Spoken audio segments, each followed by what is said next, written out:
Vamos mergulhar numa das lutas sociais mais marcantes da história.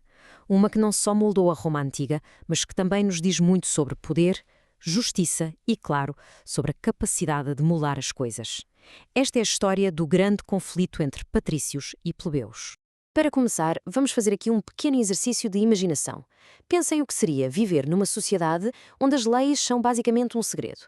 Não estão escritas em lado nenhum e as únicas pessoas que as conhecem e as aplicam são de um grupo rival que não tem grande simpatia por nós. Parece bastante injusto, não é? Pois bem, era exatamente este o cenário no início da República Romana. Para percebermos como se chegou a este ponto, temos de ver como a sociedade estava organizada. E no início, Roma não era de todo um campo de jogo equilibrado. Era um sistema montado para beneficiar um grupo muito pequeno, à custa de quase toda a gente. De um lado, tínhamos os patrícios, a elite da elite. Eram a aristocracia, os descendentes das famílias fundadoras de Roma. Tinham todo o poder, as melhores terras, o controle do Senado, os cargos de juízes, os cargos religiosos, tudo. Do outro lado estavam os plebeus, e os plebeus eram basicamente toda a gente. Os agricultores, os artesãos, os comerciantes, sustentavam a cidade, lutavam nas guerras, mas em termos de poder de decisão, nada. As leis eram feitas pelos patrícios e, claro, para os patrícios. Ora, como se pode imaginar, esta situação não era sustentável. A pressão sobre os plebeus foi aumentando, até que algo teve de ceder. Vários fatores levaram a um ponto de ruptura que era quase inevitável.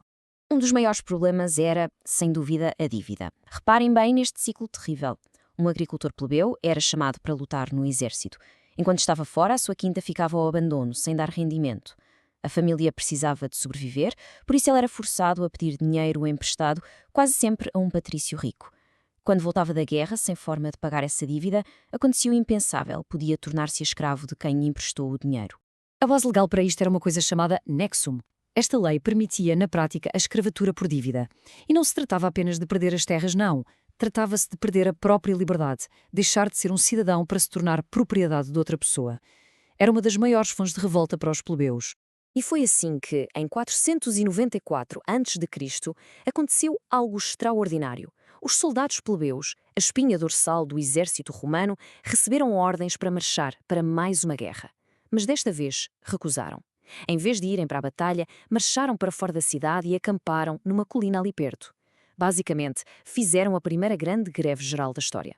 Este ato de desobediência em massa foi um choque para os patrícios.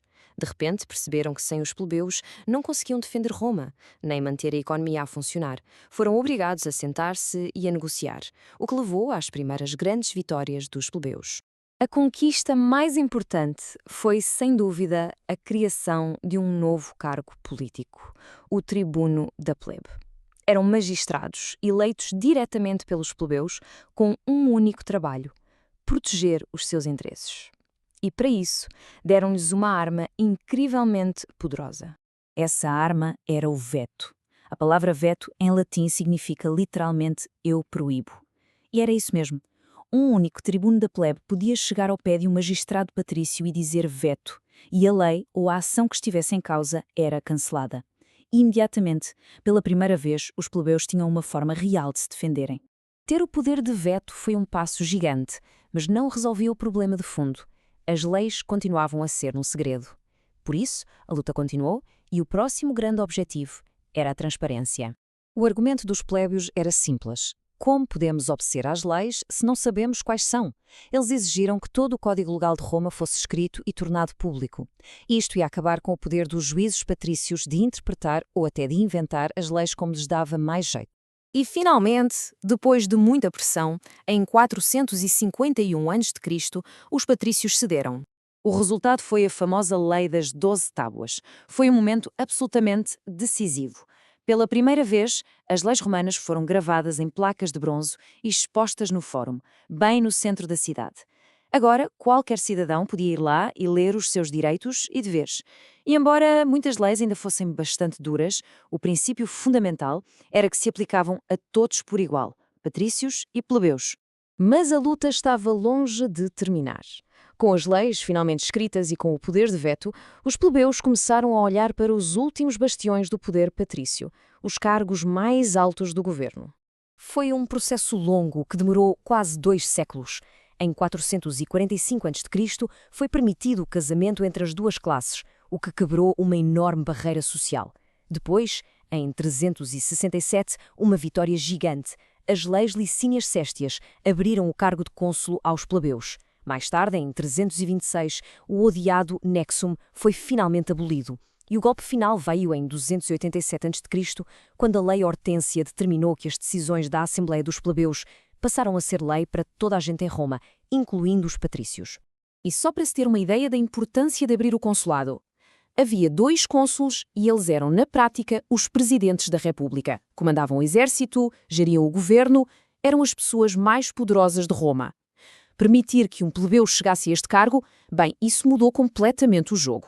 Depois de 200 anos de conflito, Roma era uma cidade muito diferente. Esta luta transformou a sociedade romana de uma forma profunda, de uma forma que durou para sempre. O que aconteceu a seguir foi fascinante. A antiga divisão rígida entre patrício e plebeu começou a desaparecer. Plebeus ricos e poderosos casavam com famílias patrícias. E surgiu uma nova elite, a que se chamou nobilitas, que já não se baseava apenas no nome de família, mas também na riqueza e no sucesso político. A luta deixou de ser sobre sangue e passou a ser sobre poder e influência. Se há uma coisa a reter de tudo isto, é que este conflito é um dos primeiros e mais claros exemplos na história de como a ação coletiva, a união e a pressão contínua podem forçar uma elite a ceder poder e a reformar um sistema que é injusto. Isto leva-nos a uma pergunta final. A luta dos plebeus foi sobre tornar visíveis regras que eram invisíveis e lutar por um sistema mais justo. Se olharmos para o nosso mundo hoje, que injustiças ou regras não escritas conseguimos encontrar? E mais importante, o que é que a história de Roma nos ensina sobre o poder que as pessoas têm quando se organizam para exigir a mudança? Fica a reflexão.